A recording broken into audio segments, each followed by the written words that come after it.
Point of view podcast സീരീസിലേക്ക് ഏവർക്കും ഹൃദ്യമായ സ്വാഗതം. സോഷ്യൽ മീഡിയ കാലത്ത് ഇൻഫർമേഷന് ഒരു കുറവുമില്ല. സോഷ്യൽ മീഡിയ തുറന്നാൽ പ്രത്യേകിച്ചും ഒരു വിഷയം ചർച്ചയാകുമ്പോൾ, വിവാദമാകുമ്പോൾ അത് സംബന്ധിച്ച ചർച്ചകളും വിവരങ്ങളും നിരന്തരം കിട്ടിക്കൊണ്ടേയിരിക്കും.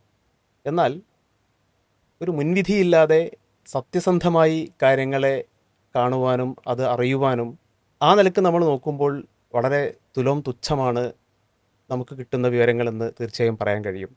Wisdom point of view, wisdom മുന്നോട്ട് വെക്കുന്ന വ്യത്യസ്തമായ പ്രോഗ്രാമുകളിൽ ആ നിലക്ക് ഏതെങ്കിലും ഒരു വിഭാഗത്തെ മാത്രം തൃപ്തിപ്പെടുത്തുക എന്നതിനപ്പുറം കാര്യങ്ങളെ സത്യസന്ധമായി ആളുകളിലേക്ക് എത്തിക്കുവാനുള്ള വലിയ ശ്രമത്തിൻ്റെ ഭാഗമാണ് പുതിയ ഒരു പോഡ്കാസ്റ്റ് സീരീസിൽ നമ്മോടൊപ്പം വിസ്ഡം ഇസ്ലാമിക് ഓർഗനൈസേഷൻ്റെ സംസ്ഥാന ജനറൽ സെക്രട്ടറി കൂടിയായിട്ടുള്ള ആദരണീയനായ ടി.കെ. അഷ്റഫാണ് നമ്മോടൊപ്പം ചേരുന്നത്. ഈ ഒരു സമയത്ത് വന്ദേ മാതരം രാജ്യത്തും പ്രത്യേകിച്ച് കേരളത്തിലും ഒരിക്കൽ കൂടി ചർച്ചയായിരിക്കുകയാണ്. പല ഘട്ടങ്ങളിൽ വന്ദേ മാതരം ഈ നിലക്കും അല്ലാതെയും ചർച്ചയായിട്ടുണ്ട്. എന്നാൽ ഇപ്പോൾ ഇത് നമ്മൾ ചർച്ചക്കെടുക്കുന്നത് ഒരുപക്ഷെ വരും കാലത്തും വന്ദേ മാതരം ഇതുപോലെയോ അല്ലാതെയോ ചർച്ചയായേക്കാം. ഇത്തരമൊരു പശ്ചാത്തലത്തിൽ ഇതുമായി ബന്ധപ്പെട്ടൊരു വിവാദമുണ്ടാകുമ്പോൾ വിഷയങ്ങൾ സത്യസന്ധമായി എന്താണതിൻ്റെ കാമ്പ് എന്നത് അറിയുവാൻ ഒരു മുൻവിധിയില്ലാതെ കാര്യങ്ങളെ കൃത്യമായി മനസ്സിലാക്കുവാൻ ആഗ്രഹിക്കുന്ന ആളുകൾക്ക് ഒരു അവലംബമായി ഈ ഒരു ചർച്ച ഉരുത്തിരിയണം എന്നാണ് നമ്മൾ ആഗ്രഹിക്കുന്നത്. ആ നിലക്ക് നമ്മൾ ഈ ഒരു ചർച്ചയിലേക്ക് പ്രവേശിക്കുമ്പോൾ ആദ്യമായി ഇപ്പോഴുള്ള ഒരു വിവാദത്തിൻ്റെ പശ്ചാത്തലം എന്താണ്? അതായത് ഇപ്പോൾ വന്ദേ മാതരം വിവാദമാകാനുള്ള ഒരു കാരണം എന്ന് പറയുന്നത് നമ്മുടെ 100-ാം വാർഷികം ആഘോഷിക്കാൻ വേണ്ടി നമ്മുടെ രാജ്യം തീരുമാനിച്ചിട്ടുണ്ട്. അത് 2021 തീരുമാനിച്ചാണ്. അപ്പോൾ 2021 മുതൽ ഇനി 100 വർഷം തികയുന്നത് വരെ നമ്മൾ എല്ലാ സ്വാതന്ത്ര്യദിനത്തിനും എന്ത് ചെയ്യും, അതിൻ്റെ വാർഷികം ആഘോഷിക്കുന്ന രൂപമാണല്ലോ. ഇപ്പോൾ 75-ാം വാർഷികമാണ് നമ്മളിപ്പോൾ എന്ത് ചെയ്യുന്നത്, ഇപ്പോൾ ആഘോഷിച്ചുകൊണ്ടിരിക്കുന്നത്. അപ്പോൾ അതിൻ്റെ ഭാഗമായിട്ട് ഒരു പ്രത്യേക പ്രോഗ്രാം, അതാണ് ഹർ ഘർ തിരങ്ക. അപ്പോൾ അതിൻ്റെ ഭാഗമായിട്ടാണ് ആസാദി കാ അമൃത് മഹോത്സവ്. അത് ഇപ്പോൾ ഓഗസ്റ്റ് 9 മുതൽ 17 വരെയാണ് എന്ത് അതിൻ്റെ ഒരു ആഘോഷമായിട്ട് നിശ്ചയിച്ചിട്ടുള്ളത്. അപ്പോൾ 2021 തുടങ്ങിയതാണ്, ഇപ്രാവശ്യമുണ്ട്. അപ്പോൾ അതല്ല വിവാദം. ഇപ്പോൾ നമ്മുടെ കേന്ദ്ര സർക്കാരിൻ്റെ ഭാഗത്തുനിന്ന് അതിൻ്റെ സാംസ്കാരിക വകുപ്പിൽ നിന്ന് ഒരു സർക്കുലർ പിന്നെ എല്ലാ സംസ്ഥാനങ്ങൾക്കും അയച്ചിട്ടുണ്ട്. അപ്പോൾ അത് അയക്കേണ്ടായ പശ്ചാത്തലം എന്താണെന്ന് ചോദിച്ചാൽ, വന്ദേ മാതരത്തെ ഇപ്രാവശ്യം അതിൻ്റെ 150-ാം വാർഷികം അവർ കൊണ്ടാടുന്നുണ്ട്. അപ്പോൾ അതും ഇതും തമ്മിൽ കണക്ട് ചെയ്തു. ഈ സ്വാതന്ത്ര്യദിനാഘോഷവും പിന്നെ ഈ വന്ദേ മാതരത്തിൻ്റെ 150-ാം വാർഷികാഘോഷവും എന്ത് ചെയ്തു, തമ്മിൽ കണക്ട് ചെയ്തു. അങ്ങനെ കണക്ട് ചെയ്തുകൊണ്ട് അതെല്ലാ സംസ്ഥാനത്തും എന്ത് ചെയ്യണം, ഈ ദേശീയ ഗാനത്തോടൊപ്പം വന്ദേ മാതരവും കൂടി പിന്നെ ആലപിക്കണം എന്ന് പറഞ്ഞുകൊണ്ടുള്ളൊരു സർക്കുലർ ഈ സാംസ്കാരിക വകുപ്പിൽ നിന്ന് എല്ലാ സംസ്ഥാനങ്ങൾക്കും ചീഫ് സെക്രട്ടറിമാർക്ക് നേരിട്ട് എന്ത് ചെയ്തിട്ടുണ്ട്, അയച്ചു കൊടുത്തിട്ടുണ്ട്. അപ്പോൾ അത് നമ്മുടെ കേരളത്തിൻ്റെ ചീഫ് സെക്രട്ടറി എന്ത് ചെയ്തു, അത് കിട്ടിയ പാടെ ഈ കഴിഞ്ഞ 6-ാം തീയതി 6/8/2026 6-ാം തീയതി അത് താഴേക്ക് എന്ത് ചെയ്തു, അയച്ചത്. തദ്ദേശ സ്വയംഭരണ വകുപ്പ് മുഖേനയാണ് എന്ത് ചെയ്യുന്നത്, ഈ ഒരു പ്രോഗ്രാമുകൾ കംപ്ലീറ്റ് പിന്നെ നടപ്പാക്കാൻ വേണ്ടി നിർദ്ദേശിക്കപ്പെട്ടിട്ടുള്ളത്. അപ്പോൾ അവർക്ക് ആ സർക്കുലർ എന്ത് ചെയ്തിട്ടുണ്ട്, പോയിട്ടുണ്ട്. അപ്പോൾ അത് പോയപ്പോൾ സ്വാഭാവികമായിട്ടും നേരത്തെ പറഞ്ഞതുപോലെ വന്ദേ മാതരം നേരത്തെ പ്രശ്നമാണ്, വിവാദമാണ്.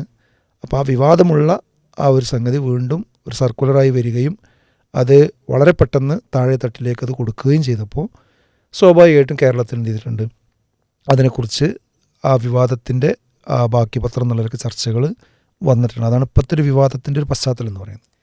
അതേസമയം പൊതുഭരണ വകുപ്പിൽ നിന്ന് ഇതുമായി ബന്ധപ്പെട്ട് വന്ന സർക്കുലറിൽ വന്ദേ മാതരം പ്രതിപാദിക്കുന്നില്ലല്ലോ. പക്ഷേ അതിലെന്താ സംഭവം എന്ന് വെച്ചാൽ, പൊതുഭരണ വകുപ്പിൽ നിന്ന് വന്ന സർക്കുലർ എന്ന് പറയുന്നത് ഇപ്രാവശ്യം സ്വാതന്ത്ര്യദിനാഘോഷം എങ്ങനെ കൊണ്ടാടണം എന്നതിനെക്കുറിച്ചുള്ള കൃത്യമായ പ്രോട്ടോക്കോളാണ്. ആ പ്രോട്ടോക്കോളിൽ എവിടെയും എന്തില്ല, ഈ വന്ദേ മാതരം ഇല്ല. അത് ശരിയാണ്, കറക്റ്റാണ് പറഞ്ഞത്. പക്ഷെ അത് അയച്ചിരിക്കുന്നത് 4-ാം തീയതിയാണ്, 4/8-നാണ്, 4/8/2026 അത് അയച്ചിരിക്കുന്നത്. ഇപ്പം ഈ വിവാദമായ സർക്കുലർ ചീഫ് സെക്രട്ടറി അയച്ചിട്ടുള്ളത് 6-ാം തീയതിയാണ്. അപ്പം 4 കഴിഞ്ഞിട്ട് വന്ന സാധനമാണ് ഇത്, 6-ാം തീയതിക്കത്തെ സർക്കുലർ. അപ്പോൾ നമ്മൾ ഏതിന് മുൻഗണന കൊടുക്കണം? യെസ്. അപ്പം നേരത്തെ നമ്മൾ ഇന്ന് മനസ്സിലാവണം എന്താ വെച്ചാൽ, നേരത്തെ സാധാരണ സംസ്ഥാന സർക്കാർ ചെയ്യുന്നത് പോലെ എന്ത് ചെയ്തു, ഇതിൻ്റെ നിർദ്ദേശം കൊടുക്കേണ്ട സമയത്ത് കൃത്യമായിട്ട് കൊടുത്തു. അതിൽ നേരത്തെ നമ്മൾ ചെയ്യുന്നത് പോലെയാണ്. പിന്നെയാണ് എന്ത് ചെയ്യുന്നത്, കേന്ദ്ര സർക്കാരിൽ നിന്ന് വരുന്നത്. ആ വന്ന സാധനം പിന്നെ നേരത്തെ ഒരു സർക്കുലർ കൊടുത്ത വിവരം പോലും ഓർമ്മയില്ലാതെ, അല്ലെങ്കിൽ ഓർമ്മ ഉണ്ടായിട്ട് അതെന്താണെന്നുള്ളത് അവരാണ് വ്യക്തമാക്കേണ്ടത്, ഇതും അയച്ചു കൊടുത്തു. അപ്പം ഇനി സമൂഹത്തിൽ എന്ത് ചെയ്യണം? ഈ ചീഫ് സെക്രട്ടറി അയച്ച സർക്കുലർ അനുസരിച്ച് ചെയ്യണോ, അതോ നേരത്തെ പൊതുഭരണ വകുപ്പ് അയച്ച സർക്കുലർ അനുസരിച്ച് ചെയ്യണോ? ഇതിലൊരു കൺഫ്യൂഷൻ നിലനിൽക്കുന്നുണ്ട്.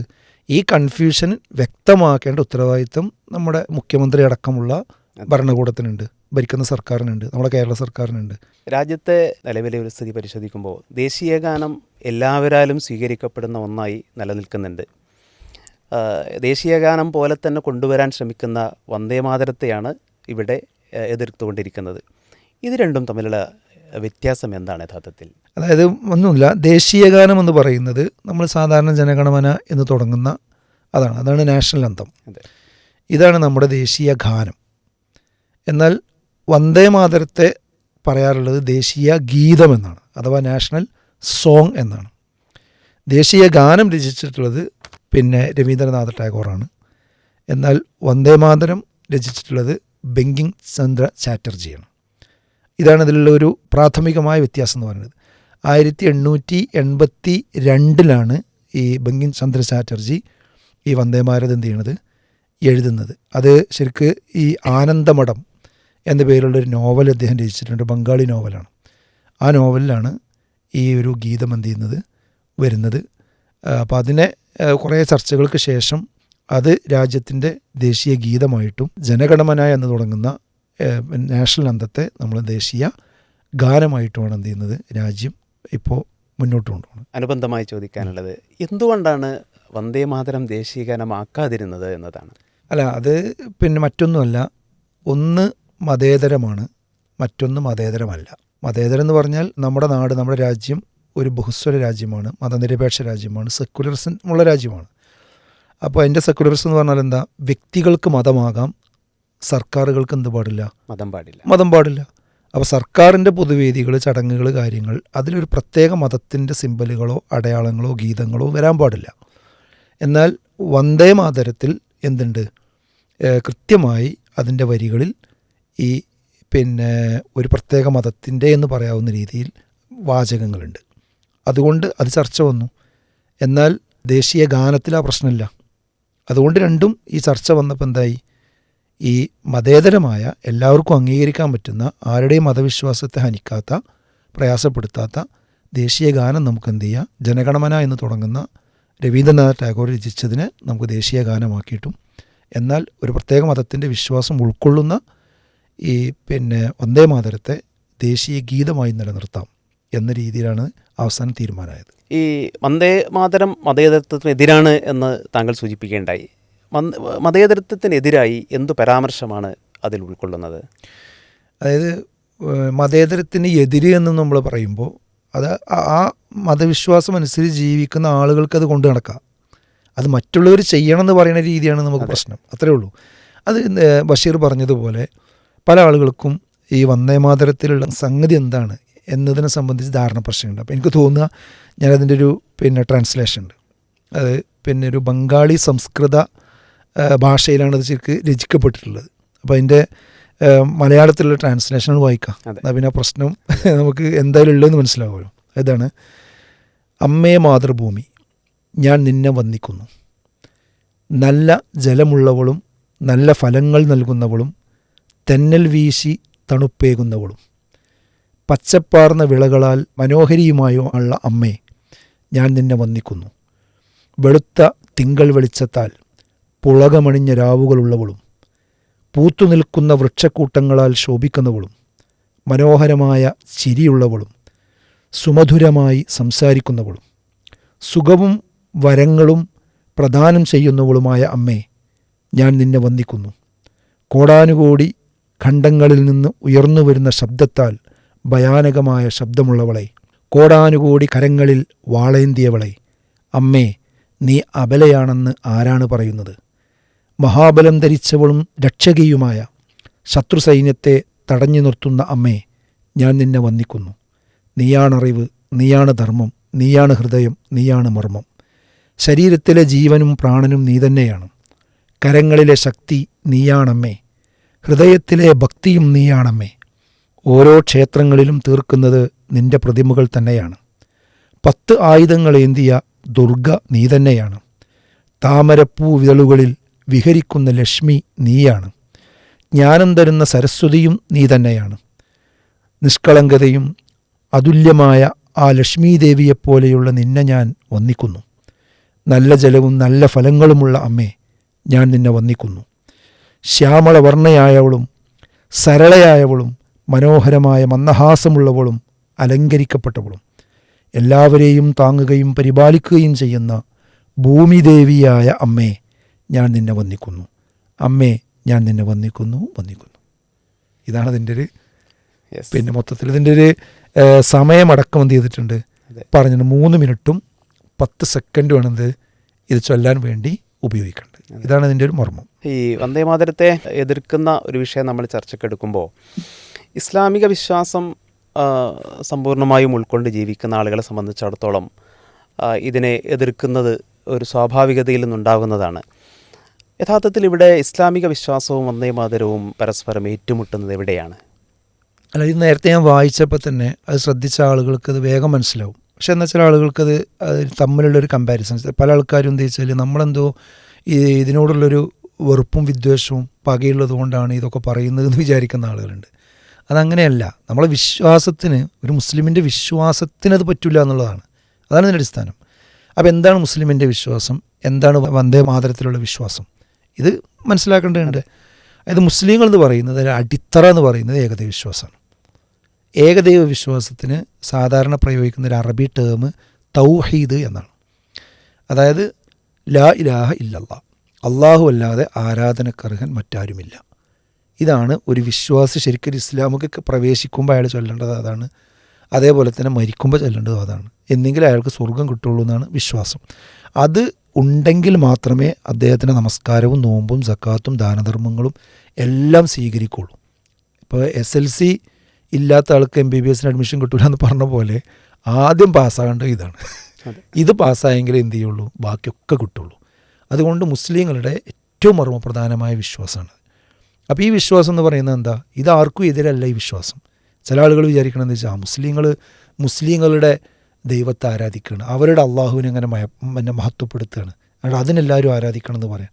അങ്ങനെയല്ല. മുസ്ലിങ്ങളുടെ ദൈവത്തെ ആരാധിക്കണം എന്നല്ല പറയുന്നത്.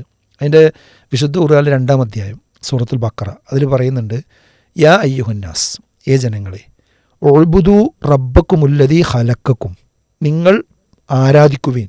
ആരെ? നിങ്ങളെ സൃഷ്ടിച്ച നിങ്ങളുടെ രക്ഷിതാവിനെ. ഉഅ്ബുദൂ റബ്ബക്കുമുല്ലദീ ഖലഖക്കും വല്ലദീന മിൻ ഖബ്ലിക്കും ലഅല്ലക്കും തത്തഖൂൻ, നിങ്ങളെയും നിങ്ങൾക്ക് മുമ്പുള്ളവരെയും സൃഷ്ടിച്ച സ്രഷ്ടാവിനെയാണ് നിങ്ങൾ എന്ത് ചെയ്യേണ്ടത്? ആരാധിക്കേണ്ടത്. അത് നിങ്ങൾ സൂക്ഷ്മതയുള്ളവരായേക്കാം. ഇതാണ് ഇസ്ലാമിൻ്റെ അടിസ്ഥാനം. അപ്പോൾ ആരെയാണ് നമ്മൾ ആരാധിക്കേണ്ടത്? മുസ്ലിങ്ങളുടെ ദൈവത്തെ നല്ല അതിൽ പറയണത്.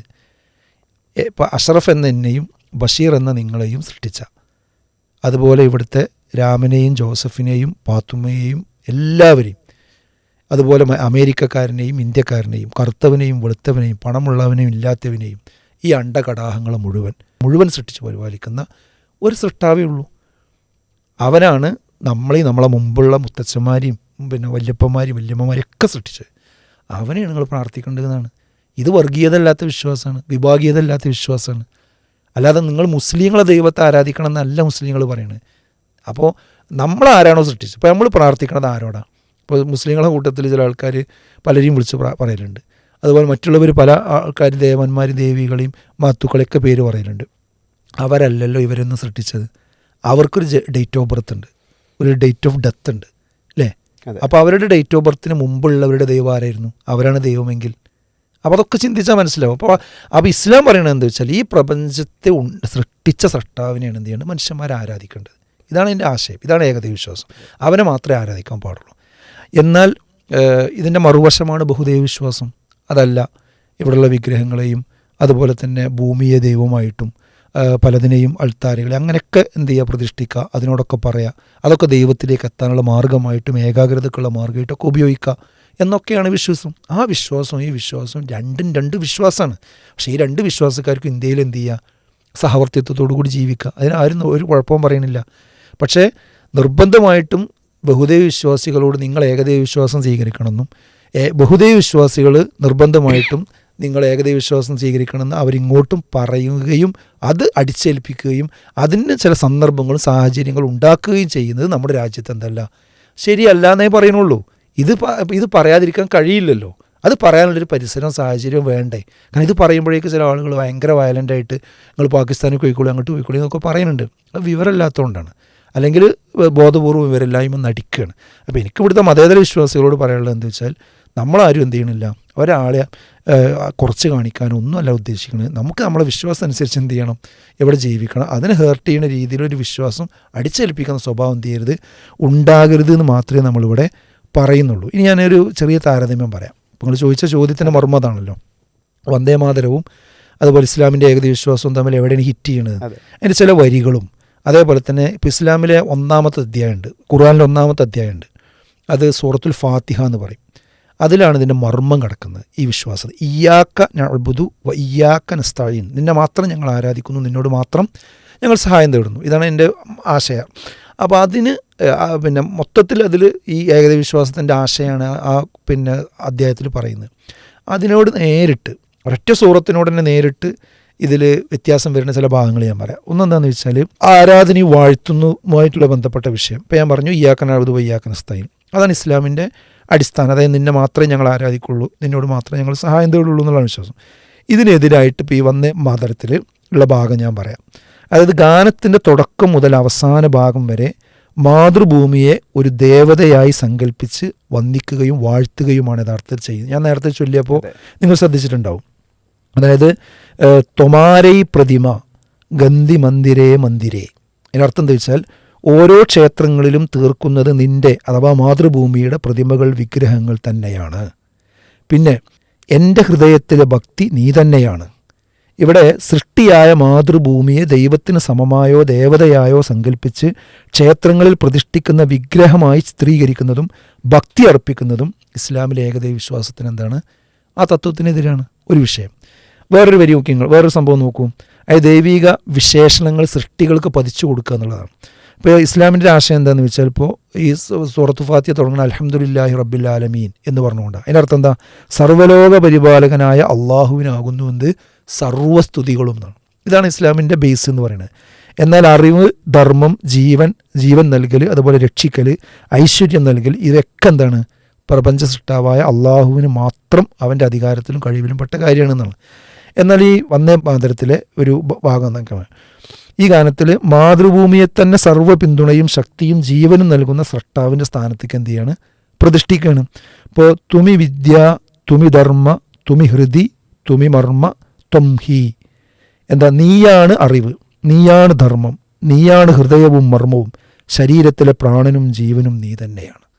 അപ്പോൾ നേരെ എന്ത് ചെയ്യാണ് ഇവിടെ, പിന്നെ അതിന് നേരെ എതിരായി വരികയാണ്. ഇപ്പോൾ ബഹുബല ധാരിണിയും നമാമി താരിണിയും, അതിൻ്റെ അർത്ഥം എന്താ, മഹാബലം ധരിച്ചവളും അഥവാ പാപങ്ങളിൽ നിന്നും ആപത്തുകളിൽ നിന്നും രക്ഷികയായുമുള്ളവളെ, സുഖതാം വരതാം മാതരം, സുഖവും വരങ്ങളും നൽകുന്ന അമ്മേ. ഇവിടെ പ്രാണൻ നൽകുന്നവളും വരങ്ങളും സുഖങ്ങളും ചൊരിയുന്നവരും ഒക്കെ രക്ഷികയുമായി ദൈവത്തിന് പകരം മാതൃഭൂമിയെയാണ് എന്ത് ചെയ്യുന്നത് ഇവിടെ കാണുന്നത്. അത് ഏകദൈവ വിശ്വാസത്തിൽ ദൈവിക വിശേഷണങ്ങളുടെ സൃഷ്ടികൾക്ക് പതിച്ചു കൊടുക്കുന്ന ആ ഒരു പിന്നെ ഷിർക്കായിട്ടാണ് എന്ത് ഇസ്ലാമിക പണ്ഡിതന്മാർ ഈ വിഷയത്തെ ശരിക്കും കാണുന്നത്. വേറെ ഭാഗമാണ് എന്ത്, മറ്റു ദേവതകളോടുള്ള സാമ്യപ്പെടുത്തൽ. അതായത് ഇപ്പോൾ ഈ സൂറത്തുൽ ഫാത്തിഹ ആകട്ടെ, സൂറത്തുൽ ഇഖ്ലാസ് ആകട്ടെ, അത് കുൽ ഹുവല്ലാഹു അഹദ്, അതിലെന്താ, ദൈവം ഏകനാണ്, അവന് പങ്കുകാരില്ല. ഇതാണ് ഇതിൻ്റെ മർമ്മം. അവനെ തുല്യരായിട്ട് ആരുമില്ല എന്നുള്ളതാണ്. ആ രീതിയാണ് ഇസ്ലാമിൻ്റെ വിശ്വാസം, അള്ളാഹ് ഏകനാണെന്നാണ്. എന്നാൽ ഇതിൻ്റെ വരികൾ എന്താ വെച്ചാൽ, ഇപ്പോൾ ഗാനത്തിൻ്റെ 5-ാം ചരണത്തിൽ മാതൃഭൂമിയെ വിവിധ മതാധിഷ്ഠിത ദേവതകളായി നേരിട്ട് ഉപമിക്കും വിളിക്കും ചെയ്യുന്നുണ്ട്. ഇപ്പോൾ ത്വം ഹി ദുർഗ ദശപ്രഹരണധാരിണി, അതായത് 10 ആയുധങ്ങൾ ഏന്തിയ ദുർഗാദേവി നീ തന്നെയാണ്. കമല ദള വിഹാരിണി, താമരപ്പൂവിതളുകളിൽ വിഹരിക്കുന്ന ലക്ഷ്മി നീയാണ്. വാണി വിദ്യാദായിനി, ജ്ഞാനം തരുന്ന സരസ്വതിയും നീ തന്നെയാണ്. ഇവിടെ മാതൃരാജ്യത്തെ ദുർഗയായും ലക്ഷ്മിയായും സരസ്വതിയായും സങ്കല്പിച്ച് പ്രാർത്ഥനാപൂർവം ആവാഹിക്കുന്നത് എന്താണ്? ഇസ്ലാമിൻ്റെ അടിസ്ഥാനപരമായ ആദർശമായ ഏകദൈവ വിശ്വാസത്തിനെതിരാണ്. അപ്പോൾ ഇത് ഞാൻ അത്ര വിശദീകരിക്കാൻ കാരണം എന്താ പറയുക, പല ആളുകളും വിവരം എന്താ വെച്ചാൽ എന്തിനെ ബദലിക്ക് നിങ്ങൾ എല്ലാത്തിനും വിമർശിക്കുന്ന ഒരു ടീം ഈ വിചാരണ ആളുകൾക്കുള്ളത്. ഇത് നമ്മൾ വിമർശിക്കല്ല. നമ്മുടെ രാജ്യത്ത് വ്യത്യസ്ത മതങ്ങളും വ്യത്യസ്ത വിഭാഗങ്ങളും ഇല്ലേ? അപ്പോൾ ഒരു മുസ്ലിമിന് നാളെ പരലോകത്ത് സ്വർഗം കിട്ടണമെങ്കിൽ അവൻ ലാ ഇലാഹ ഇല്ലല്ലാഹ് എന്നത് ഉറച്ച് വിശ്വസിക്കണം. അതിൽ മായം കലർത്താതെ മരിച്ചു പോകണം. അതിന് പറ്റുന്ന മണ്ണാണ് നമ്മളെ മണ്ണ്. അതിനുള്ള ഭരണഘടന ഇവിടെ ഉണ്ട്. പക്ഷെ അതിൻ്റെ ആ വിഷയം മാറ്റി വെച്ചിട്ട് അത് ഒരു നിർബന്ധിതാവസ്ഥയിലേക്ക് ഈ വിഷയങ്ങളെ കൊണ്ടുവരിക എന്നത് അത് പിന്നെ ശരിയല്ല എന്ന് പറയുമ്പോൾ അപ്പോഴേക്ക് എന്ത് ചെയ്യും, ഞങ്ങൾ പാകിസ്ഥാനിലേക്ക് പോയിക്കോ എന്ന് പറയുന്നത് വളരെ വേദന ഉണ്ടാക്കുന്ന കാര്യം. ഈ മാതൃ രാജ്യത്തെ ദൈവമായും അല്ലെങ്കിൽ ദൈവതുല്യമായും അംഗീകരിക്കാൻ ഇസ്ലാമിക വിശ്വാസം അനുവദിക്കുന്നില്ല എന്ന് പറയുമ്പോൾ ഒരു മറുചോദ്യം ബാക്കിയാകുന്നുണ്ട്. ഇസ്ലാമിക വിശ്വാസം മാതൃ രാജ്യസ്നേഹത്തിനെതിരാണോ എന്നത് എങ്ങനെയാണ് അതിനെ കാണുന്നത്? അത് ആളുകളൊക്കെ ചോദിക്കലുണ്ട്. അത് വേഗം നമ്മളിപ്പോൾ ഈ വന്ദേമാതരത്തെ പറ്റി പറയുമ്പോൾ അതിനിങ്ങനെ കൺസേൺ ഉണ്ടെന്ന് പറയുമ്പോൾ ഉടനെ പറയുന്നത് നിങ്ങൾക്ക് എന്താ രാജ്യസ്നേഹമല്ലേ എന്നാണ് ചോദിക്കുക. രാജ്യസ്നേഹം ഉള്ളതുകൊണ്ടാണ് നമ്മൾ ദേശീയഗാനം ചൊല്ലുന്നത്. ആ ദേശീയഗാനത്തിന് പറഞ്ഞ എല്ലാ പ്രോട്ടോക്കോളും ചെയ്യുന്നുണ്ട്, നമ്മൾ പാലിക്കുന്നുണ്ട്. മാത്രമല്ല നമ്മുടെ പ്രോഗ്രാമുകൾ വരെ നമ്മൾ നടത്തുമ്പോൾ നമ്മൾ പിന്നെ പ്രത്യേകിച്ച് സ്വാതന്ത്ര്യദിനവുമായി ബന്ധപ്പെട്ട് മറ്റൊക്കെ പ്രോഗ്രാമുകൾ പൊതുപരിപാടികളൊക്കെ നടത്തുമ്പോൾ അത് ചൊല്ലാറുണ്ട്. അതിനൊന്നൊരു പ്രശ്നമില്ല, അതിനെ ബഹുമാനിക്കാറുണ്ട്. അപ്പോൾ രാജ്യസ്നേഹം ഇല്ലാന്നുണ്ടെങ്കിൽ അത് ചെയ്യൂ. അപ്പോൾ ഇത് രാജ്യസ്നേഹം ഇല്ലാത്തതുകൊണ്ടല്ല, മറിച്ച് രാജ്യസ്നേഹത്തിൻ്റെ ഒരു പേര് പറഞ്ഞുകൊണ്ട് നമ്മുടെ വിശ്വാസത്തിന് എതിരായ കീർത്തനങ്ങൾ കൊണ്ടുവരികയും അത് ചൊല്ലുകയും ചെയ്യണം എന്ന് പറയുന്നതാണ് ഇവിടെയുള്ള പ്രധാനപ്പെട്ട പ്രശ്നം എന്ന് പറയുന്നത്. പിന്നെ മാത്രമല്ല, രാജ്യസ്നേഹത്തെ സംബന്ധിച്ച് ഇസ്ലാമിന് ഒരുപാട് ആശയങ്ങളുണ്ട്. ഇപ്പോൾ നബി സല്ലല്ലാഹു അലൈഹി വസല്ലമ മക്കയിലാണല്ലോ ജനിച്ചത്. ആ മക്കയിൽ നിന്ന് ഒരു നിർബന്ധിതാവസ്ഥയിൽ അവിടെ നിന്ന് ഹിജറ പോവുകയാണ്, പലായനം ചെയ്യേണ്ടി വരികയാണ് മദീനയിലേക്ക്. ആ സന്ദർഭത്തിൽ നബി ആ മക്ക രാജ്യത്തോട് നോക്കിയിട്ട് പറയുന്ന വാക്കുകളുണ്ട്. അതായത് പറയാണ്, നീ എത്ര നല്ല നാടാണ്. മക്കയെ ചൂണ്ടിക്കൊണ്ട് പറയണ നബി, നീ എനിക്ക് എത്രയും പ്രിയപ്പെട്ട നാടാണ് നീ. എൻ്റെ ജനത എന്നെ പുറത്താക്കിയിരുന്നില്ലാവെങ്കിൽ നീയല്ലാതെ മറ്റൊരു നാട്ടിലും ഞാൻ എന്ത് ചെയ്യില്ല, ഒരിക്കലും തന്നെ വസിക്കില്ലായിരുന്നു എന്ന് നബി സല്ലല്ലാഹു അലൈഹി വസല്ലം പറഞ്ഞതിൻ്റെ ആശയമാണ്. അതായത് ആ രാജ്യത്തുനിന്ന് സ്വന്തം പെറ്റ് വളർന്ന രാജ്യത്തുനിന്ന് പോകുമ്പോഴുള്ള വേദനയാണ് എന്ത് ചെയ്യുന്നത്. നബി സല്ലല്ലാഹു അലൈഹി വസല്ലം അവിടെ പറയും, ഈ വേദന ഇന്ത്യയും പാകിസ്ഥാനും രണ്ടായി വിഭജിക്കപ്പെട്ടപ്പോൾ ഇവിടുത്തെ ഇന്ത്യൻ മുസ്ലിങ്ങൾ എന്ത് ചെയ്തിട്ടുണ്ട്, കൃത്യമായി അനുഭവിച്ചിട്ടുണ്ട്. നമ്മൾ രാജ്യസ്നേഹമില്ലാത്തവരായിരുന്നുവെങ്കിൽ അന്ന് രണ്ടായി വിഭജിക്കപ്പെടുമ്പോൾ സ്വാഭാവികമായിട്ടും ഇന്ന് പാകിസ്ഥാൻ ഉൾക്കൊള്ളുന്ന ആ രാജ്യം ഇന്ത്യയുടെ ഭാഗമായിരുന്നു. പക്ഷെ അത് ഡിവൈഡ് ചെയ്യുമ്പോൾ അവിടെ താമസിക്കണമല്ലോ, അവിടെ തന്നെ താമസിക്കുമല്ലോ. പിന്നെ ഇന്ത്യയാകുന്ന ഇപ്പോൾ നമ്മൾ നമ്മുടെ രാജ്യത്തിൽ നിന്ന് എത്ര ആൾക്കാർ അങ്ങോട്ട് പോയത് അത് നോക്കിയാൽ മതി. അപ്പോൾ മുസ്ലിങ്ങൾ രാജ്യസ്നേഹമുള്ളവരാണോ അതോ അവർക്കായിട്ട് രാജ്യമുണ്ടെന്ന് പറഞ്ഞ് അങ്ങോട്ട് പോകുന്ന ആളുകളാണോ എന്നത് അതിൽ നിന്ന് തന്നെ നമുക്ക് മനസ്സിലാവും. അതായത് ഏകദേശം അതിനോട് അനുബന്ധമായ, അതായത് ഇപ്പോൾ ഈ രാജ്യം അതിർത്തി വെക്കുമ്പോൾ സ്വാഭാവികമായിട്ട് അതിർത്തി പ്രദേശങ്ങളിലുള്ള ആൾക്കാരുണ്ടാവുമല്ലോ, അവരാണ് പോയവരിൽ അധികം ഉള്ളത്. അതൊരു എന്താ പറയുക 5-1 വരുള്ളൂ. അവർ 20% താഴെ വരുള്ളൂ. ബാക്കി 80% മുസ്ലിങ്ങൾ എവിടെയാണ്? ഇന്ത്യയിൽ. ഇതാണ് ഞങ്ങളുടെ രാജ്യം, ഇതാണ് ഞങ്ങളുടെ മാതൃരാജ്യം, ഇവിടെയാണ് ഞങ്ങൾ ജീവിക്കുന്നത്. അല്ലാതെ ഞങ്ങൾക്കിപ്പോൾ രാജ്യം ഉണ്ടായി ഞങ്ങൾ അങ്ങോട്ട് പോകുക എന്നുള്ളതല്ല പറഞ്ഞത്. അപ്പോൾ അത് പ്രവാചകൻ സല്ലല്ലാഹു അലൈഹി വസല്ലമയുടെ ആ ഒരു മാതൃരാജ്യത്തോട് കാണിച്ച ആ ഒരു സ്നേഹവും അനുകമ്പയില്ലേ, ആ അനുകമ്പയും സ്നേഹവും നാം പെറ്റു വളർന്ന നമ്മുടെ ഈ മാതൃരാജ്യത്തോട് ഓരോ മുസ്ലിമിനും ഉണ്ട്. അതിൽ യാതൊരു തർക്ക വിഷയത്തിൽ നമ്മൾ വെച്ച് പുലർത്തേണ്ടതില്ല. മാത്രമല്ല, ഇവിടെ ഇന്ത്യക്ക് സ്വാതന്ത്ര്യം കിട്ടി. ഇന്ത്യക്ക് സ്വാതന്ത്ര്യം കിട്ടിയ ഒരുപാട് സംഭവങ്ങൾ, അതിൻ്റെ പിന്നിൽ ഒരുപാട് ചോര ചിന്തിയ സംഭവങ്ങളുണ്ട്. അതിൽ എപ്പോഴും നമുക്ക് ഉൾക്കിടിലത്തോടു കൂടി നമ്മൾ ചിന്തിക്കുകയും പറയുകയും ചെയ്യുന്ന സംഗതിയാണ് ജാലിയൻ വാലാബാഗ്.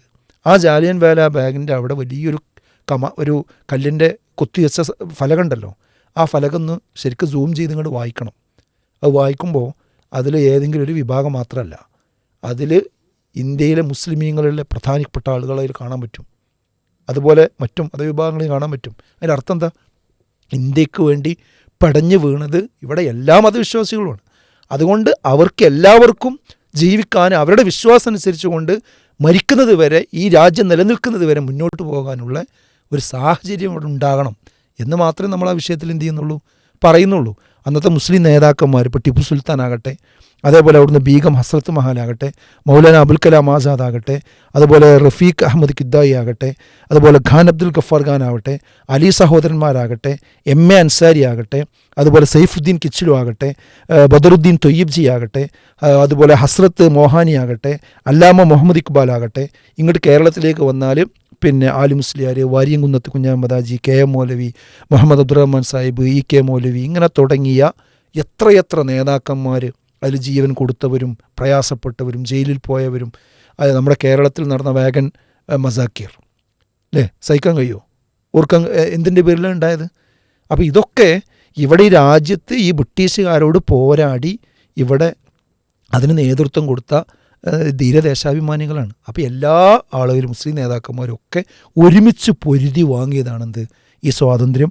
അതുകൊണ്ട് നമുക്കത് ഒരുമിച്ച് എന്ത് ചെയ്യണം, അത് അനുഭവിക്കണം.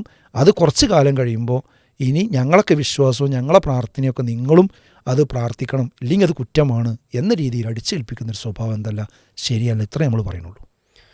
ഈ വന്ദേ മാതരവുമായി ബന്ധപ്പെട്ടാണല്ലോ ഇപ്പോൾ വിവാദം നിലനിൽക്കുന്നത്. ഈ ഒരു വിവാദത്തിൻ്റെ ചരിത്രമൊന്ന് വിശദമാക്കാമോ?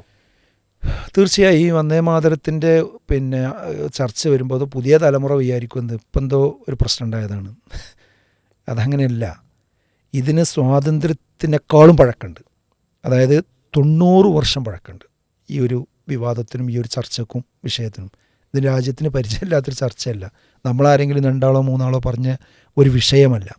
അതായത് ഇത് കാര്യമായി തർക്കം വരുന്നത് 1937 1937 മദ്രാസ് നിയമസഭയിൽ ഒരു യോഗം നടക്കുകയാണ്.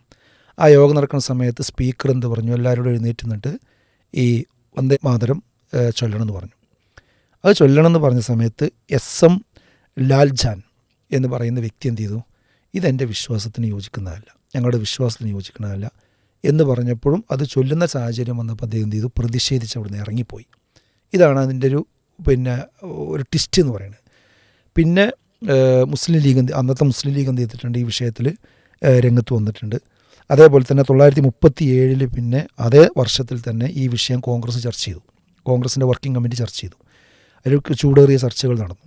അപ്പോൾ ഈ ചർച്ചേൻ്റെ അവസാനത്തിൽ അതിൽ തീരുമാനിച്ചാണെന്ത്, ഈ വന്ദേ മാതരം എന്ന് പറയുന്നത് ഇവിടുത്തെ ഏകദൈവ വിശ്വാസികളെ അവരുടെ വിശ്വാസത്തെ ഹിറ്റ് ചെയ്യുന്നൊരു വിഷയം ഉണ്ടെങ്കിൽ അതെന്ത് ചെയ്യേണ്ടതില്ല, നമ്മൾ ദേശീയ ഗാനമാക്കേണ്ടതില്ല എന്ന് പറഞ്ഞ് പിന്നീട് അതിന് തീരുമാനം വന്നിട്ടാണ് എന്ത് ചെയ്യുന്നത്, അത് ദേശീയ ഗീതമായി നിൽക്കട്ടെ, ദേശീയ ഗാനം എല്ലാവർക്കും ചൊല്ലാനുള്ളത് ദേശീയ ഗാനമാകാം എന്നുള്ളൊരവസ്ഥയിലേക്ക് വന്നത് അതിൻ്റെ അടിസ്ഥാനത്തിലാണ് നമ്മൾ എന്ത് ചെയ്യേണ്ടതുണ്ട്, മനസ്സിലാക്കേണ്ടതുണ്ട്.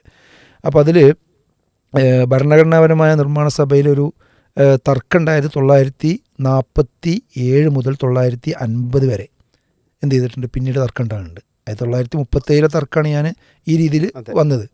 അതായത് സ്വതന്ത്ര ഇന്ത്യയുടെ ദേശീയഗാനം ഏതെന്ന കാര്യത്തിൽ വലിയ തർക്കങ്ങൾ നടന്നു. അതിലൊരു വിഭാഗം വന്ദേ മാതരമാണെന്ന് പറഞ്ഞു, മറ്റൊരു വിഭാഗം ദേശീയഗാനം എന്ന് പറഞ്ഞു. അതിൽ അവസാനം എന്താണ്, ഒരു മതേതര സ്വഭാവമുള്ളത്, എല്ലാവർക്കും ചെല്ലാൻ പറ്റുന്നത് ഇതാണെന്ന് പറഞ്ഞിട്ടാണ് നമ്മൾ ദേശീയഗാനത്തിൽ ഉറപ്പിക്കുന്നത്. പിന്നെ 1950 ജനുവരി 24 ഈ വിഷയത്തിൽ എന്ത് ചെയ്യുന്ന ഒരു തീരുമാനം ഉണ്ടാകുന്നത്. അതായത് ഭരണഘടനാ നിർമ്മാണ സഭയുടെ അധ്യക്ഷൻ ഡോക്ടർ രാജേന്ദ്ര പ്രസാദ് ചരിത്രപരമായിട്ടൊരു പ്രഖ്യാപനം ഈ വിഷയത്തിൽ നടത്തുന്നുണ്ട്. അതായത് രവീന്ദ്രനാഥ ടാഗോറിൻ്റെ ജനഗണമന ഇന്ത്യയുടെ ഔദ്യോഗിക ദേശീയ ഗാനമായിട്ട് എന്ത് ചെയ്തു, അംഗീകരിച്ചു. ഇത് 1950 ജനുവരി 24. അങ്ങനെ സ്വാതന്ത്ര്യ സമരത്തിലെ ചരിത്രപരമായ പ്രാധാന്യം കണക്കിലെടുത്ത് എന്ത് ചെയ്തു, മറ്റേതിന് വന്ദേ മാതരത്തിന് ഒരു നാഷണൽ സോങ് എന്നുള്ള ഒരു സംഗതി എന്ത് ചെയ്തു, കുറേ നേരത്തെ പറഞ്ഞ പോലെ ഉള്ളൊരു ചരിത്രപരതയിനുള്ളത് കൊണ്ട് എന്ത് ചെയ്തു, അങ്ങനെയും വെച്ചു. അങ്ങനെ ആ പ്രശ്നത്തെ യഥാർത്ഥത്തിൽ സെറ്റിൽ ചെയ്യാണ് ചെയ്തത്. വന്ദേ മാതരമാണല്ലോ ഇപ്പോഴത്തെ ചർച്ച. ഈ വന്ദേ മാതരത്തെ ദേശീയ ഗാനം ആക്കേണ്ടതില്ല എന്ന് എതിർത്ത നേതാക്കളെ ഒന്ന് പരിചയപ്പെടുത്താമോ? അത് ധാരാളം ആളുകൾ എതിർത്തിട്ടുണ്ട്. അത് കേവലം ഏതെങ്കിലും കുറച്ച് മുസ്ലിങ്ങൾ ആരെങ്കിലും അല്ല, ബഹുസ്വര രാജ്യമായി നിലനിൽക്കണം എന്ന് ആഗ്രഹിച്ച എല്ലാ മതവിഭാഗത്തിൽപ്പെട്ട ആൾക്കാരും ആ കാര്യം പറഞ്ഞിട്ടുണ്ട്. അതിൽ ഏറ്റവും പ്രധാനമായിട്ട് ഇതിൽ സ്റ്റെപ്പ് എടുത്തത് നമ്മുടെ രവീന്ദ്രനാഥ ടാഗോർ തന്നെയാണ്. ടാഗോർ ഈ വിഷയത്തിൽ ജവഹർലാൽ നെഹ്റുവിന് കൃത്യമായിട്ട് ലെറ്റർ എഴുതുന്നുണ്ട്. ആ കത്തിലിൻ്റെ ഉള്ളടക്കം എന്ന് പറയുന്നത് ഈ തർക്കം വന്നപ്പോൾ പറഞ്ഞത് ഈ വന്ദേ മാതരത്തിൽ എന്തുണ്ട്, ഒരു പ്രത്യേക മതവിഭാഗത്തിൻ്റെ വിശ്വാസത്തെ ഹിറ്റ് ചെയ്യുന്ന പദാവലികളുണ്ട്. അതുകൊണ്ട് അതൊരു മതേതരമായ ഗാനമായിട്ട് എടുക്കാൻ കഴിയില്ല, ദേശീയ ഗാനമായിട്ട് എടുക്കാൻ കഴിയില്ല. ദേശത്തിൻ്റെ ഗാനം എന്ന നിലക്കും ആദരവോടുകൂടി അതെല്ലാ പൗരന്മാരും ചൊല്ലുന്നൊരു വിഷയം എന്നുള്ള നിലക്ക് അത് പറ്റില്ല എന്ന് കൃത്യമായി രേഖാമൂലം ടാഗോർ എന്ത് ചെയ്യുന്നുണ്ട്, നെഹ്റുവിന് കത്തെഴുതുന്നുണ്ട്. അങ്ങനെ ടാഗോർ തുടങ്ങി വെച്ചു. നെഹ്റു ആ വിഷയത്തിൽ എന്ത് ചെയ്തു, കൃത്യമായ സ്റ്റാൻഡ് എടുത്തു. പിന്നെ സുഭാഷ് ചന്ദ്രബോസ് അതിൽ ആ വിഷയത്തിൽ പ്രതികരിക്കുന്നുണ്ട്. മൗലാന അബുൽ കലാം ആസാദ് രംഗത്ത് വരുന്നുണ്ട്. All India Muslim law personal law board രംഗത്ത് വരുന്നുണ്ട്. അങ്ങനെ ദേശീയ തലത്തിൽ അനവധി നേതാക്കളും സംഘടനകളും ഈ വിഷയത്തിൽ ചർച്ചയിൽ വരുന്നുണ്ട്. കേരളത്തിലേക്ക് വന്നാൽ EMS, അതുപോലെ VS അച്യുതാനന്ദൻ, മുൻ മുഖ്യമന്ത്രിയായിരുന്ന പിണറായി വിജയൻ, ഇപ്പോഴത്തെ മുഖ്യമന്ത്രിയായിട്ടുള്ള VD സതീശൻ, അതുപോലെ കോൺഗ്രസ് നേതാക്കന്മാരിൽ പലരും VM സുധീറിനെ പോലെയുള്ള ആളുകൾ, പിന്നെ BRP ഭാസ്കറിനെ പോലെയുള്ള ആളുകൾ, സാഹിത്യകാരന്മാരിൽ ധാരാളം പേര്, സച്ചിദാനന്ദനെ പോലുള്ള സാഹിത്യകാരന്മാർ, പിന്നെ ഇങ്ങോട്ട് പോകുന്നാൽ CH മുഹമ്മദ് കോയ, അതുപോലെ അഹമ്മദ്, ഇങ്ങനെ തുടങ്ങി മുസ്ലിം ലീഗിൻ്റെ പല നേതാക്കന്മാർ, ഇവരൊക്കെ കൃത്യമായി ഇത് വിവാദമായ ഓരോ സന്ദർഭത്തിലും അതിനോട് പ്രതികരിക്കുകയും അത് നമ്മുടെ രാജ്യത്തിൻ്റെ മതനിരപേക്ഷ നിലപാടിന് യോജിക്കാത്തതാണ്, അതുകൊണ്ട് വിഭാഗീയത ഉണ്ടാക്കാൻ വേണ്ടി അത് കൊണ്ടുവരരുത് എന്ന് വളരെ വിനയപുരസരവും രാഷ്ട്രീയ ഇച്ഛാശക്തിയോടുകൂടി നിലപാട് സ്വീകരിച്ചവരാണ്. തീർച്ചയായും 2026 നമ്മളിപ്പോൾ ഇത് ചർച്ച ചെയ്യുമ്പോൾ ഈ സമയത്ത് 2026 വന്ന സർക്കുലറിൽ വന്ദേമാതരവുമായി ബന്ധപ്പെട്ട് സൂചിപ്പിക്കുന്ന നിർദ്ദേശങ്ങൾ എന്തൊക്കെയാണ്? പിന്നെ നിങ്ങൾ ചോദിച്ച സർക്കുലർ ഇതാണ്. ആ സർക്കുലർ 6/8/2026 ഇറങ്ങിയിട്ടുള്ളത്. അതിൻ്റെ ഒരു ആദ്യത്തെ പാരഗ്രാഫിൽ തന്നെ ഈ വിഷയത്തെ സംബന്ധിച്ച് പറയുന്ന ഭാഗം എങ്ങനെയാണ്: accordingly all physical celebration during this period shall combine the collective singing of Vande Mataram with the hosting display of the national flag, and digital participation shall be routed through the Har Ghar Tiranga portal, where citizens may upload their selfie with Tiranga. The instructions of Government of India for recitation of Vande Mataram will be followed in full. ഇതാണ് എൻ്റെ ഒരു മർമ്മം. അതായത് ഇപ്രാവശ്യം എന്ത് ചെയ്യണം, ദേശീയ ഗാനത്തോടൊപ്പം ഈ വന്ദേ മാതരം കൂടി ചൊല്ലണം. മാത്രമല്ല അതിൻ്റെ ഒരു സെൽഫി, അതിനോടൊപ്പം എന്നുള്ളൊരു സെൽഫി എടുത്തിട്ട് പോർട്ടലിൽ എന്ത് ചെയ്യുക, അപ്ലോഡ് ചെയ്യണം. പിന്നെ പ്രധാനമായി പറഞ്ഞ അവസാനത്തെ വാക്കാണ് ശ്രദ്ധിക്കേണ്ടത്, the instructions of government of India, India ഗവൺമെൻറ്റിൻ്റെ ഈ വിഷയത്തിലുള്ള നിർദ്ദേശങ്ങൾ four recitation of Vande Mataram, Vande Mataram ആലപിക്കുമ്പോൾ ഇപ്പോൾ കേന്ദ്ര സർക്കാർ കൊണ്ടുവന്നിരിക്കുന്ന ആ നിർദ്ദേശം will be followed in full എന്നാണ്.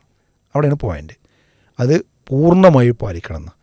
അതെന്താണെന്ന് ചോദിച്ചാൽ, ഇപ്പോഴത്തെ പുതിയ ബില്ല് പാസ്സായിട്ടുണ്ട്.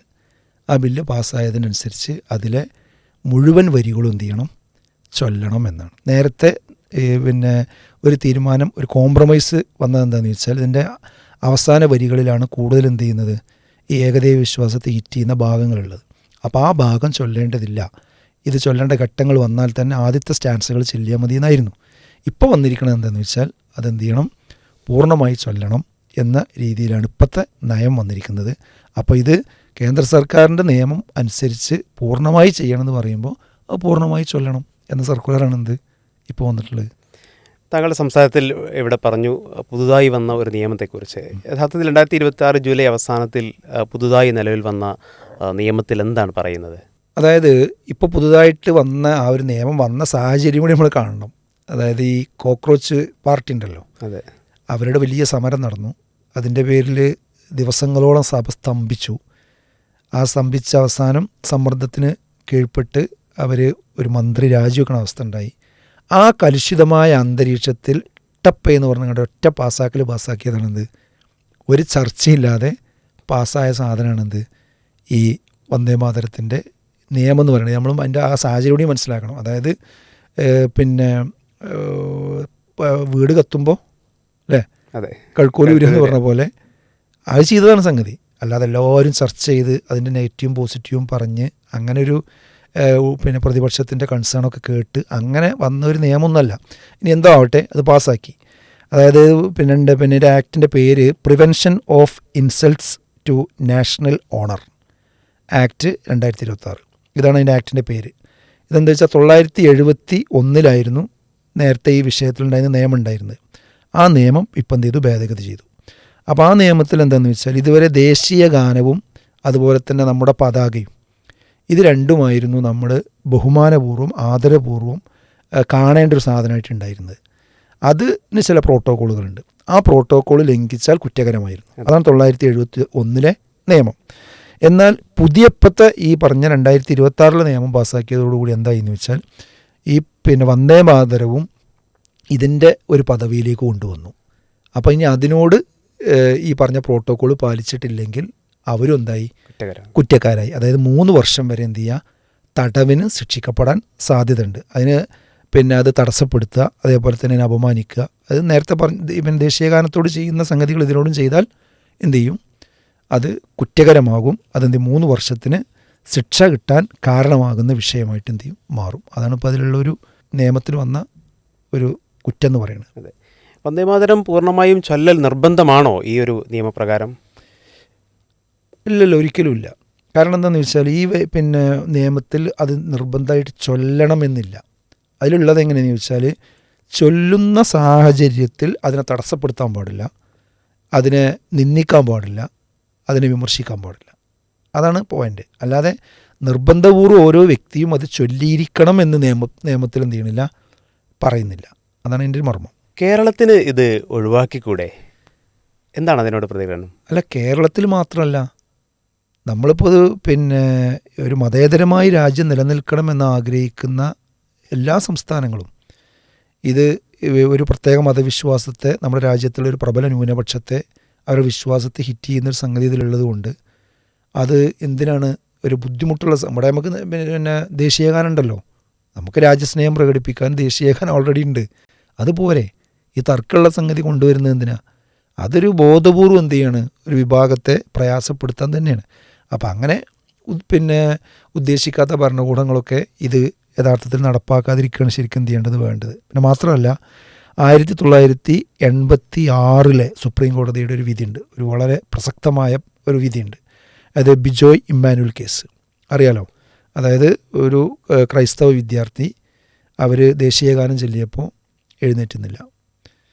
അപ്പോൾ അവർ ഞങ്ങളുടെ വിശ്വാസപ്രകാരം പറ്റില്ല എന്ന് പറഞ്ഞു. അപ്പോൾ സ്കൂൾ പുറത്താക്കിയപ്പോൾ അവർ കോടതിയിൽ പോയി. അങ്ങനെ കീഴ്ക്കോടതി മുതൽ അവസാനം സുപ്രീം കോടതി വരെ പോയി. അവസാനം സുപ്രീം കോടതിയിൽ നിന്നുണ്ടായ വിധിയാണ് 1986 വളരെ പ്രധാനപ്പെട്ട ഈ വിഷയത്തിലൊരു വിധി. ആ വിധി അനുസരിച്ച് സ്കൂളിന് കൊടുത്ത നിർദ്ദേശം എന്താ വെച്ചാൽ ആ കുട്ടികളെ വീണ്ടും അവിടെ അഡ്മിറ്റ് ചെയ്യണം, പഠിപ്പിക്കണം. ദേശീയഗാനം ചെല്ലുമ്പോൾ അവരുടെ വിശ്വാസപ്രകാരം അവർക്ക് അത് ഫോളോ ചെയ്യാൻ കഴിയില്ലെങ്കിൽ അവരെന്ത് ചെയ്യണ്ട, അതിൽ പങ്കെടുക്കണ്ട, അവരതിനെ അനുവദിക്കണം. കാരണം മൗലികാവകാശത്തിൽപ്പെട്ടതാണെന്ത്, മതസ്വാതന്ത്ര്യം എന്ന് പറയുന്നത്. അപ്പോൾ ആ മതസ്വാതന്ത്ര്യത്തെ ഹിറ്റ് ചെയ്യുന്ന ഒരു സംഗതി ഒരു ഗവൺമെൻറ്റിനും ഒരു നിയമത്തിനും അടിച്ചേൽപ്പിക്കാൻ കഴിയില്ല. ഫണ്ടമെൻ്റൽ റൈറ്റ്സിനെ വെല്ലുന്ന ഒരു നിയമനിർമ്മാണവും നിലനിൽക്കില്ല. അത് നമ്മൾ മനസ്സിലാക്കേണ്ടതുണ്ട്. അപ്പോൾ അതുകൊണ്ട് ധൈര്യമായിട്ട് എന്ത് ചെയ്യുക, നമ്മളെ സർക്കാരുകൾക്ക് ഈ വിഷയത്തിൽ പറഞ്ഞു നിൽക്കുക. അതെവിടെയെങ്കിലും ചൊല്ലുന്ന ആളുകളുണ്ടെങ്കിൽ അവിടെ പോയി കച്ചറ ഉണ്ടാക്കാൻ പാടില്ല എന്ന് മാത്രമേ ഉള്ളൂ.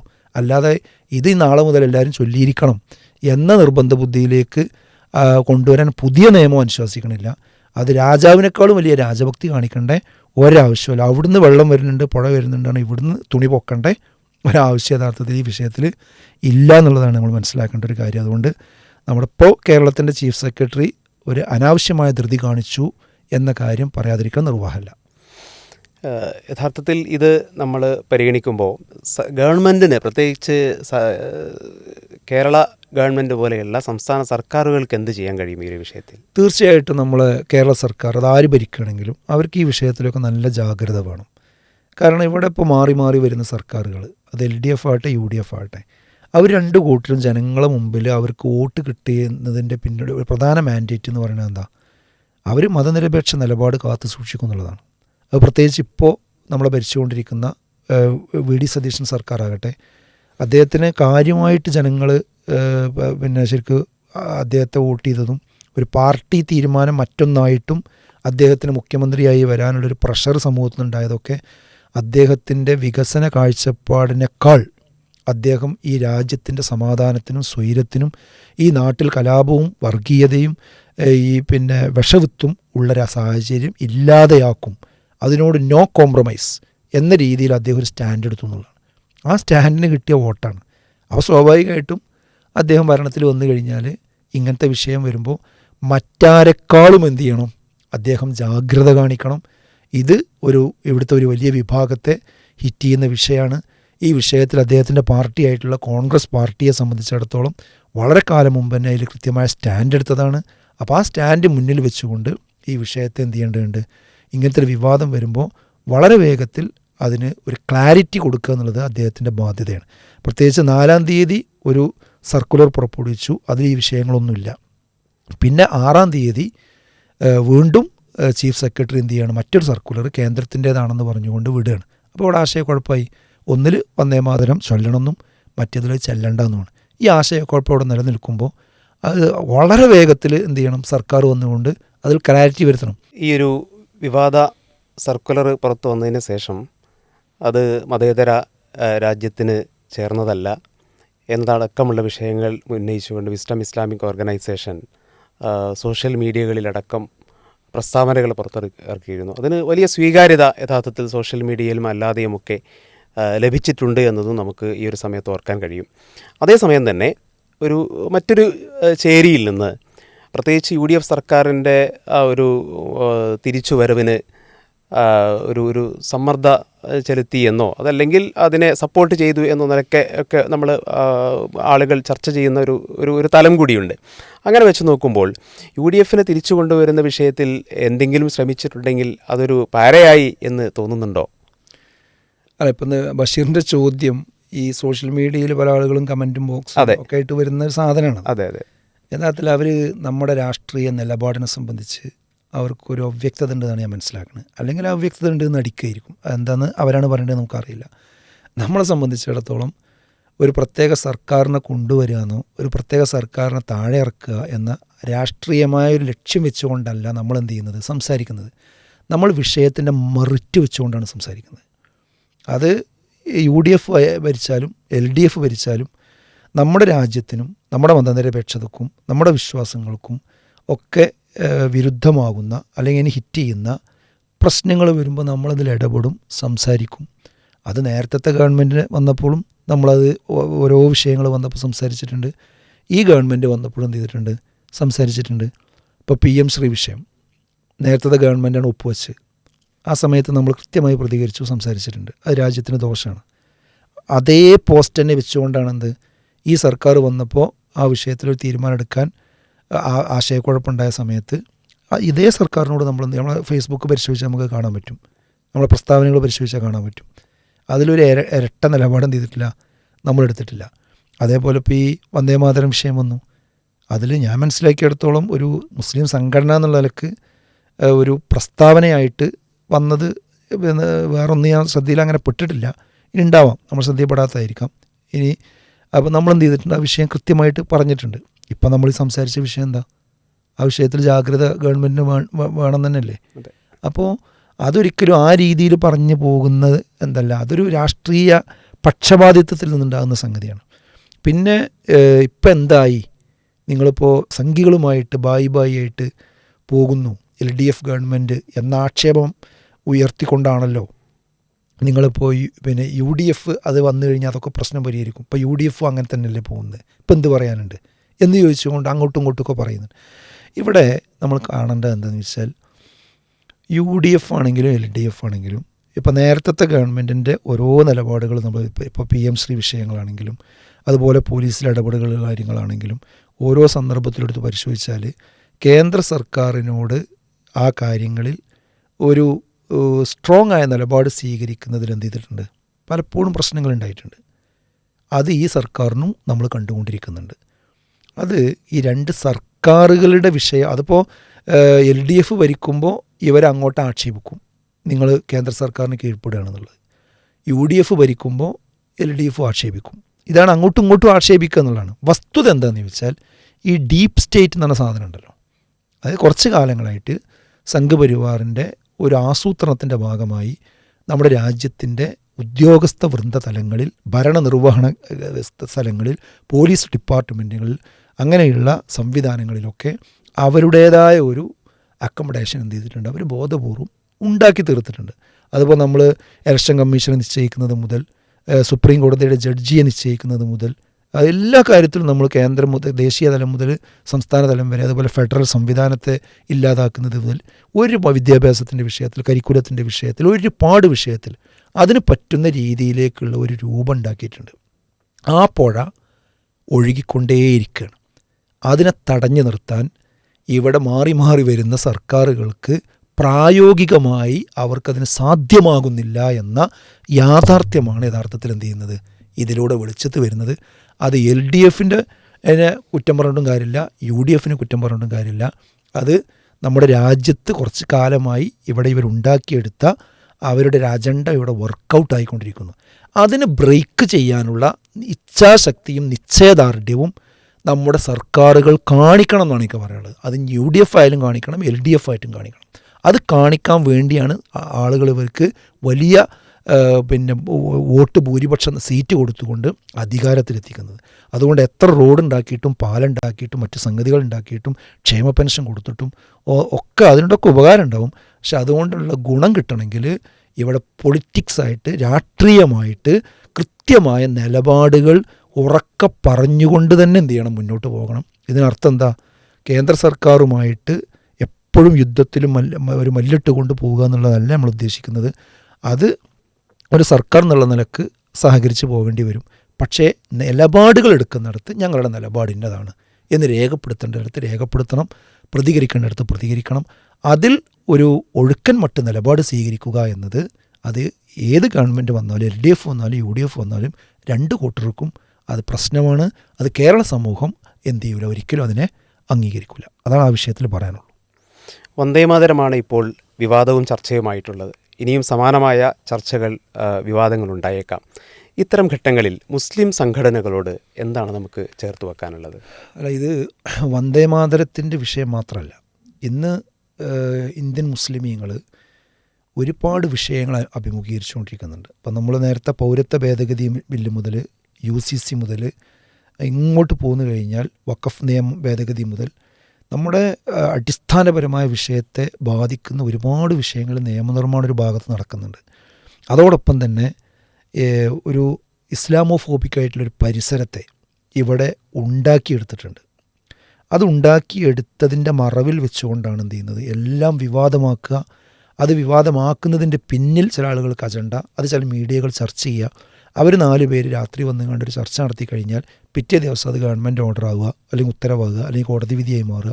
അങ്ങനെ കാര്യങ്ങളാണ് എന്ത് ചെയ്യുക, അതെല്ലാം വിവാദമാക്കിക്കൊണ്ടിരിക്കുക. ബാങ്ക് വിവാദമാക്കിക്കൊണ്ടിരിക്കുക, അതുപോലെ തന്നെ വിശ്വാസങ്ങൾ ഇതാക്കിക്കൊണ്ടിരിക്കുക ഈ വന്ദേമാതരത്തിൻ്റെ വിഷയത്തിൽ. അപ്പോൾ ഓരോ പ്രശ്നങ്ങൾ ഇങ്ങനെ കൊണ്ടുവരിക. അപ്പോൾ സ്വാഭാവികമായിട്ട് ഇവിടുത്തെ മുസ്ലിങ്ങൾ എന്ത് ചെയ്യും, പ്രതികരിക്കുമ്പോൾ അവരെ പ്രശ്നക്കാരാക്കി ചിത്രീകരിക്കുക. അങ്ങനെ അവർ കുഴപ്പക്കാരാണെന്നുള്ള രൂപത്തിലേക്ക് അത് ഈ ജനോസൈഡിൻ്റെ 10 ഘട്ടങ്ങൾ പറയുന്നുണ്ട്. ആ 10 ഘട്ടങ്ങൾ ഓരോന്നായി ഇവിടെ നടപ്പാക്കിക്കൊണ്ടിരിക്കുകയാണ്. അപ്പോൾ അപ്പോഴൊക്കെ നമ്മളിപ്പോൾ മുസ്ലിം നേതൃത്വങ്ങൾ പൊതുവെ എടുക്കുന്ന ഒരു സ്റ്റാൻഡ് എന്താണെന്ന് വെച്ചാൽ, നമ്മൾ ആ വിഷയങ്ങൾ ഇങ്ങനെ പറയാൻ നിന്ന് നമ്മളെപ്പോൾ ഒരു പ്രശ്നക്കാരാണ് എന്ന് തോന്നും. അപ്പോൾ നമ്മളത് പറയേണ്ടതില്ല. അപ്പോൾ തൽക്കാലം എന്ത് ചെയ്യാൻ, മിണ്ടാതിരിക്കുക. അപ്പോൾ ഓരോ വിഷയത്തിലും നിലപാട് പറഞ്ഞാൽ അത് പ്രശ്നമാവും. അപ്പോൾ പിന്നെ സൈലൻ്റ് ആവാം. ഒരു കഥ എനിക്ക് ഓർമ്മ വരുന്നത്, കാട്ടിലെ രാജാവാണല്ലോ സിംഹം. അപ്പോൾ ഈ സിംഹത്തിനൊരു സംശയം, ആരൊക്കെയോ പറഞ്ഞു എന്ത്, നിങ്ങളെ നല്ല ദുർഗന്ധം ഉണ്ടെന്ന് പറഞ്ഞു.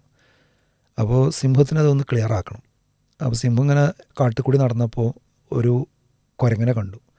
കുരങ്ങനോട് ചോദിച്ചു, എനിക്ക് ദുർഗന്ധമുണ്ടോ ചോദിച്ചു. കുരങ്ങുള്ള സത്യം പറഞ്ഞു, നല്ല ദുർഗന്ധമുണ്ട് പറഞ്ഞു.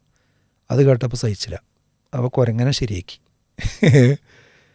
പിന്നെ വീണ്ടും മുന്നോട്ട് നടന്നു. അപ്പോൾ പിന്നെ കാണുന്നത് ഒരു മാനിനെയാണ്. അപ്പോൾ മാന് കുരങ്ങൻ്റെ ഗതി കണ്ടതാണ്. മാനിനോട് ഇതേ ചോദ്യം ചോദിച്ചു. അപ്പോൾ മാന് പറഞ്ഞു എന്ത്, ഒരു ദുർഗന്ധമില്ല, ഒരു പ്രശ്നമില്ല, നല്ല സുഗന്ധമാണ് പറഞ്ഞു. അപ്പോൾ രാജാവിന് മനസ്സിലായി ഇതിനെ പോത്താക്കാണ്. അപ്പോൾ മാന്യാണ് ശരിയാക്കി. പിന്നെ വീണ്ടും മുന്നോട്ട് നടന്നു. പിന്നെ കാണുന്നത് കുറുക്കനെയാണ്. അപ്പോൾ കുറുക്കൻ ഇവർ മാനിൻ്റെയും പിന്നെ കുരങ്ങൻ്റെയും അനുഭവം കണ്ടതാണ്. അപ്പോൾ കുറുക്കനോട് ഇതേ ചോദ്യം ചോദിച്ചു. അപ്പോൾ കുറുക്കൻ പറഞ്ഞു, എനിക്ക് ജലദോഷമാണ്, എനിക്കൊരു സ്മെല്ല് കിട്ടണില്ല. കുറുക്കൻ രക്ഷപ്പെട്ടു. പക്ഷേ താൽക്കാലിക രക്ഷപ്പെടലാണ്. അവിടെ എന്താ വിഷയം, നിലപാട് എടുത്തവരെ കൈകാര്യം ചെയ്യുന്നു. അപ്പം ഞാൻ നിലപാടെടുക്കാതെ നിൽക്കുക എന്നതാണ് സാമാന്യ തത്വം. അത് ഇന്ന് പറ്റും, നാളെ കുറുക്കനെയും തേടി വരും. ഈ ജലദോഷം ബാധിച്ച കുറുക്കനെയും എന്ത് ചെയ്യും, തേടി വരും. അന്ന് ആരും കൂടെ ഉണ്ടാവില്ല. അതായത് ഇപ്പോൾ നമ്മൾ മൂർക്കം പാമ്പ് എന്ന് പറയുമ്പോൾ പെട്ടെന്ന് നമ്മൾ ഞെട്ടുമല്ലോ. അതാ ഒരു പാമ്പ് മുറുക്കൻ എന്ന് പറഞ്ഞാലും ഞെട്ടും. അത് കാരണം എന്താ, നമുക്ക് നമ്മളെ അബോധ മനസ്സിലെന്തുണ്ട്, മൂർക്കം പാമ്പ് എന്ന് പറഞ്ഞൊരു പ്രശ്നമാണ്, വിഷമുള്ള പാമ്പാണെന്ന് നമ്മൾ പണ്ട് കേട്ട് പഠിച്ച് മനസ്സിലാക്കി വെച്ചിട്ടുണ്ട് അല്ലേ. എന്നാൽ ഒരു മുയൽ എന്ന് പറഞ്ഞാലോ നേരെ തിരിച്ചല്ലേ, നമുക്ക് നല്ലൊരു സാധു അല്ലേ. അപ്പോൾ ഇവിടെ ഇസ്ലാം എന്ന് പറയുന്നത് സമാധാനത്തിൻ്റെ മതമാണ്. ഈ സമാധാനത്തിൻ്റെ മതത്തെ കുറച്ച് കാലമായിട്ട് ആ മുയലിനെ ഒരു മൂർക്കം പാമ്പാക്കിയിട്ട് എന്ത് ചെയ്യുന്നുണ്ട്, ഓരോ ഘട്ടങ്ങളിൽ ചിത്രീകരിച്ചുകൊണ്ടിരിക്കുകയാണ്. ഇവർ കുഴപ്പക്കാരാണ്, ഇവർ പ്രശ്നക്കാരാണ് എന്നിങ്ങനെ പറഞ്ഞുകൊണ്ടിരിക്കുകയാണ്, അവാസ്തവങ്ങൾ പറഞ്ഞുകൊണ്ടിരിക്കുകയാണ്. ഇപ്പോൾ പിന്നെ ഗുജറാത്തിൽ നിന്ന് ഒരു SOP പുറത്തിറങ്ങിയിട്ടുണ്ട്. അതിനെക്കുറിച്ച് നമ്മൾ നേരത്തെ പിന്നെ പോയിന്റ് ഓഫ് വ്യൂവിൽ നമ്മൾ വിശദമായി ചർച്ച ചെയ്താൽ, ഞാൻ ആർക്കെങ്കിലും ആ വിഷയം മനസ്സിലാക്കണമെന്നുണ്ടെങ്കിൽ അത് കേട്ടാൽ മതി, ആ ചർച്ച കേട്ടാൽ മതി അതെന്താണ് വിഷയം എന്നുള്ളത്. അപ്പോൾ അതിലുള്ളൊരു ആശയം എന്താണെന്ന് വെച്ചാൽ, എൻ്റെ മതം മാത്രമാണ് ശരിയെന്ന് ഒരാൾ വിശ്വസിച്ചാൽ അവൻ തീവ്രവാദത്തിൻ്റെ ലക്ഷണമാണ്. അതാണ് ഇതിൽ പറയുന്നത്. അതുപോലെ താടി വച്ചവൻ, അറബി ഭാഷ സംസാരിക്കുന്നവർ, ഇങ്ങനെ തുടങ്ങി എഴുത്തിക്കാഫിരിക്കുന്നവർ, ഇവരൊക്കെ എന്താണ്, തീവ്രവാദികളാണെന്നുള്ള രൂപത്തിലാണ് ഒരു ഗവൺമെൻറ് ഇറക്കിയ SOP ആണത്. ആലോചിച്ച് നോക്കണം. അപ്പോൾ ഇങ്ങനത്തെ ഒരു അവസ്ഥയിലേക്ക് ഇങ്ങനെ വരും ഓരോ ദിവസവും. ഇപ്പോൾ ഇവിടുന്ന് ഒരാളെ തള്ളിക്കൊണ്ടുപോവുകയാണെങ്കിൽ ഏത് വരെ അത് എത്തും? ഈ ചുമര് വരെയല്ലേ പോവുള്ളൂ. ചുമര് കഴിഞ്ഞാൽ എടുക്കാൻ പോവുക. അപ്പോൾ ചുമരിൽ മുട്ടുന്നതിന് മുമ്പ് ഈ വിഷയത്തിൽ ഓരോന്ന് വരുമ്പോഴും ഈ നരേറ്റീവ് ശരിയല്ല, ഇത് വസ്തുതയല്ല എന്ന് തിരിച്ചു പറഞ്ഞുകൊണ്ടിരിക്കണം. കാരണം ഇന്ന് പറയാനുള്ള സ്വാതന്ത്ര്യം നാളെ കിട്ടിക്കൊള്ളണമെന്നില്ല. ഈ വാതിൽ ഇങ്ങനെ അടഞ്ഞുകൊണ്ടിരിക്കുകയാണ്. അപ്പോൾ നമ്മൾ പക്വതയുടെയും അതുപോലെ തന്നെ വിശാലതയുടെയും സഹിഷ്ണുതയുടെയും ഒക്കെ പേര് പറഞ്ഞ് നമ്മൾ ജലദോഷം ബാധിച്ചിരുന്നാൽ, നിലപാട് പറയാതിരുന്നാൽ അവസാനം നമ്മളെ സംരക്ഷിക്കാൻ ആരും ഉണ്ടാവില്ല. ഇവിടുത്തെ പൊതുസമൂഹവും തന്നെ പല ആൾക്കാരും എടുക്കുന്ന സ്റ്റാൻഡ് എന്താ വെച്ചാൽ, അത് പൊതുസമൂഹം പറയട്ടെ, നമ്മൾ പറഞ്ഞാൽ പ്രശ്നം വേറുള്ളവർ പറയട്ടെ എന്നാണ്. ഈ വേറുള്ളവർ പറയണമെങ്കിൽ ഇതിൻ്റെ നെല്ലും പതിരും വേർതിരിച്ചു കൊടുക്കണ്ടേ? ഇവരുണ്ടാക്കുന്ന ഇപ്പോൾ ഈ വന്ദേ മാതരത്തിൻ്റെ പ്രശ്നം, അപ്പോൾ അതിന് എന്തുകൊണ്ട് നമ്മൾ എതിർക്കുന്നു എന്ന വിഷയം നമ്മൾ നമ്മുടെ വിശ്വാസവും അതിലുള്ള പ്രശ്നം വെച്ചപ്പോൾ നമ്മൾ നേരത്തെ സംസാരിച്ച കാര്യം സംസാരിക്കുമ്പോഴാണ് എന്ത് ചെയ്യുക, ഈ ഒരു മൂന്നാം കക്ഷിക്ക് ശരിയാട്ടോ ഇവരുടെ വിശ്വാസത്തെ ഇത് ബാധിക്കുന്നുണ്ട്, അതുകൊണ്ടാണ് ഇവരിതിനെ വിമർശിക്കുന്നത്, അപ്പോൾ അതുകൊണ്ട് അവരെ കൂടെയാണ് നമ്മൾ നിൽക്കേണ്ടത് എന്ന് മനസ്സിലാകണമെങ്കിൽ നമ്മൾ ഈ വിഷയം ഇത് പറയാൻ നമുക്കേ കഴിയുള്ളൂ, അത് അവർക്ക് പറയാൻ കഴിയില്ല. അപ്പോൾ മറ്റുള്ള ആളുകൾ നമ്മളെ പറ്റി മനസ്സിലായിക്കോളും എന്ന് വിചാരിക്കാൻ പറ്റില്ല.